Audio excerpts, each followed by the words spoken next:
దేవునికి స్తోత్రం.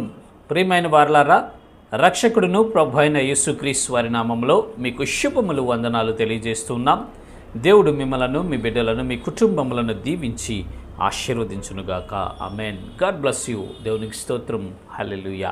ప్రియమైన దేవుని పిల్లలారా, మనం బాగా వర్షాలు పడేటప్పుడు ఆకాశంలో ఒక్కోసారి బాగా నల్లగా దట్టంగా మబ్బు పట్టి వర్షాలు పడిన కొంతసేపు పడిన తర్వాత ఒకలాంటి రంగులతో ధనుస్సు అనేది ఏర్పడింది. ఇట్లా బాణం ఆకారంలో, విల్లు ఆకారంలో ఒక 7 రంగులు సప్తవర్ణాలుగా ఆ ధనుస్సు ఏర్పడుతుంది.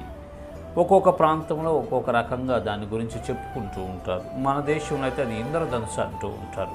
ఇంకొక ప్రాంతంలో ఇంకో రకంగా గుర్తు అది అని చెప్పుకుంటూ ఉంటారు. అయితే అసలు ఆ ధనుస్సు ఏంటి, ఆ ధనుస్సు అలా ఏర్పడటానికి కారణం ఏంటి, ఆ రంగులు ఏంటి అని మనం ఒకసారి పరిశీలన చేసినట్లయితే పరిశుద్ధ గ్రంథంలో దాని గురించి దేవుడు స్పష్టంగా రాయించాడండి. చూద్దాము.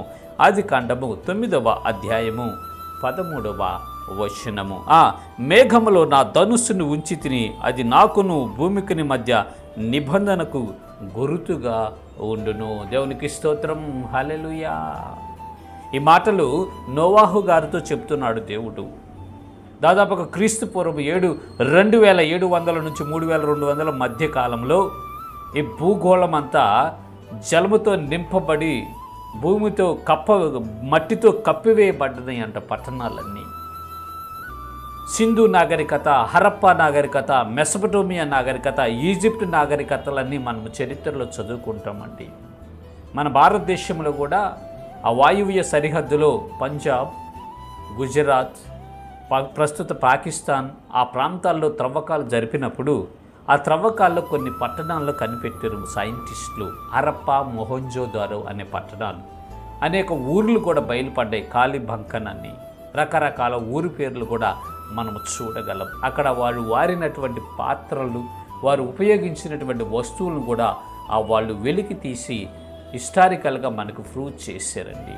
అవి పట్టణాలన్నీ మట్టి చేత ఎందుకు కప్పివేయబడ్డాయి, ఎందుకు అవి పట్టణాలన్నీ పూడిపోయినాయి అంటే, నోవాహు గారు భూమి మీద జీవిస్తున్నటువంటి టైంలో ప్రజలందరూ భయంకరమైనటువంటి పాపము చేసి, బలాత్కారము చేసి, నీతి న్యాయాలు తప్పి, విచ్చలవిడి జీవితాలు చేసి, విస్తారసారమైన జీవితాలు చేసి అసహ్యకరమంగా జీవిస్తూ ఉన్నప్పుడు దేవుడు భూలోకాన్ని చూస్తే భూమంతా బలాత్కారంతో నిండిపోయిందంట. అప్పుడు దేవునికి ఇక కోపం వచ్చేసి భూగోళాన్నే జలంతో ముంచేయాలని డిసైడ్ అయ్యి వెతికితే ఆ భూమి మీద ఒకే ఒక వ్యక్తి నీతిమంతుడిగా కనపడుతున్నాడు. అతనే నోవాహు. యథార్థవంతుడిగా కనపడ్డాడు.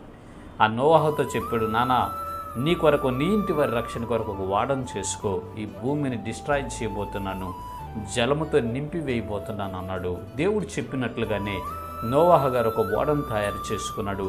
తన ఇంటి వారందరూ దాంట్లోకి వెళ్ళారు. ప్రతి జాతి పక్షిలోను, ప్రతి జాతి మృగంలోను, ప్రతి జంతువులు 2 ఆడది మొగది కలిసి ఆ ఓడలోకి వెళ్ళినట్లుగా మనం చూస్తాం. ఆ తర్వాత దేవుడు ఆకాశ తూములు విప్పినప్పుడు ప్రచండ వర్షం 40 పగళ్ళు 40 రాత్రులు కురిసిందండి. భూమంతా జలముతో మునిగిపోయింది. 2 రోజులు వర్షం కురిస్తేనే మన సిటీల్లో వరదలు, పెద్ద పెద్ద సిటీల్లోనే విజయవాడ, ఖమ్మం, రకరకాల ఈ సిటీల్లోనే వరద నడుముల్లోతు, పేకల్లోతు నీళ్ళు వచ్చేసినాయి. అలాంటిది 40 పగళ్ళు 40 రాత్రులు వర్షం కురిపించారు. ప్రచండ వర్షం. మళ్ళీ అందులో భూమంతా జలముతో మునిగిపోతే అప్పుడు మట్టి దిబ్బలతో ఆ సిటీ పట్టణాలన్నీ పేరుకుపోయినాయండి. అవి సైంటిస్టులు వెలికి తీయటం మనము చూస్తాం. అప్పుడు ఆ తర్వాత దేవుడు చూసినప్పుడు భూమి అంతా శూన్యమైపోయింది. ఆ నోవాహు ఫ్యామిలీ ఒక్కటే ఉంది. ఆ నోవాహు గారితో ఆయన నిబంధన చేస్తున్నాడు, భూమితో నిబంధన చేస్తున్నాడు. ఏమనంటే, ఇక మీదట మీరు ఎంత పాపం చేసినప్పటికీ, మీరు ఎంత అసహ్యంగా బ్రతికినప్పటికీ, మీరు ఎలా ఉన్నప్పటికీ ఇక భూమిని జలంతో నేను డిస్ట్రాయ్ చేయను. దానికి ఇదే గుర్తు, నాకును భూమికిని మీకును గుర్తు, ఇదిగో నా ధనుస్సును ఆకాశంలో ఉంచుతున్నాను, నా ధనుస్సును ఆకాశంలో ఉంచుతున్నాను అని దేవుడు ఆనాడు సెలవిచ్చాడండి. ఈనాడు వర్షాలు బాగా పడబోయే టైంలో బాగా నల్లగా దట్టంగా మబ్బు పట్టినప్పుడు కొంత వర్షం కురిసిన తర్వాత ధనుస్సు ఏర్పడుతుంది. అది దేవుడు పెట్టినటువంటి ధనస్సు. భూమికి ఆయనకు గుర్తు. అది ఆ గుర్తు అప్పటి నుంచి దేవుడు మనకు తెలియచేస్తున్నాడు. ప్రియమైన దేవుని పిల్లారా, దయచేసి గమనించండి. మీరు ఇంకోటి ఏదేదో అనుకోబాకండి. దేవుడు స్పష్టంగా గుర్తు ఇచ్చాడు మనకి. ఇక మీదట జలముతో నేను భూమిని డిస్ట్రాయ్ చేయను, జలముతో భూమిని డిస్ట్రాయ్ చేయను అనటానికే ఈ నిబంధన గుర్తు ఏంటంటే, ఇదిగో నా ధనుసును ఆకాశంలో ఉంచి ఉన్నానని ఆనాడు నోవాహు భక్తుడితో వాగ్దానం చేసిన దేవుడు ఇప్పటికీ అది కొనసాగుతుందండి. మరలా ఆయన రెండో రాకడ వరకు వచ్చే వరకు కొనసాగుతుంది. నూతన భూమిని ఆయన చేసే వరకు ఆయన వాగ్దానం కొనసాగుతుంది. ప్రియమైన దేవుని పిల్లారా, మన దేవుడు సజీవుడు, పరిశుద్ధుడు, నిజమైన దేవుడు అండి. ఈ పరిశుద్ధ గ్రంథంలో చెప్పబడిన మాటలన్నీ వాస్తవాలు, హిస్టారికల్గా ప్రూవ్ అయినటువంటివి. ఎవరో ఏదో చెప్పారని మీరు ఏమి వినొద్దు. పరిశుద్ధ గ్రంథాన్ని దేవుని సహాయంతో మీరు చదవండి, అది అర్థం చేసుకోవడానికి ప్రయత్నం చేయండి.